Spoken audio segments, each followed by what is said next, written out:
ह्या पृथ्वीच्या पाठीवर जेवढे म्हणून प्रचंड इच्छाशक्ती संपन्न पुरुष श्रेष्ठ उदयास आले आहेत, त्यातील सर्वजण प्रबल कर्मी होते. अवघ्या दुनियेची उलथापालत करून टाकण्यापुरती प्रचंड इच्छाशक्ती त्या कर्मवीर नरश्रेष्ठांच्या अंतरात सळसळत होती. ही शक्ती त्यांनी युगानुयुगींच्या सतत कर्मांमधून मिळवली होती.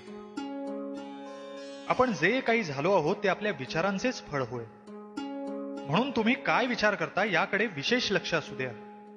शब्द तर गौण गोष्ट, विचारच टिकतात, ते स्थायी असतात, ते पसरतातही दूरवर, खूप दूरपर्यंत प्रवास करू शकतात.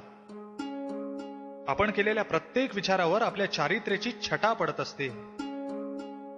आणि म्हणूनच शुद्ध आणि पवित्र व्यक्तीच्या थट्टेला आणि शिव्यांना सुद्धा तिच्या हृदयातील प्रेमाचा आणि पावित्र्याचा सुवास असतो आणि त्यांनी आपले कल्याणच होते.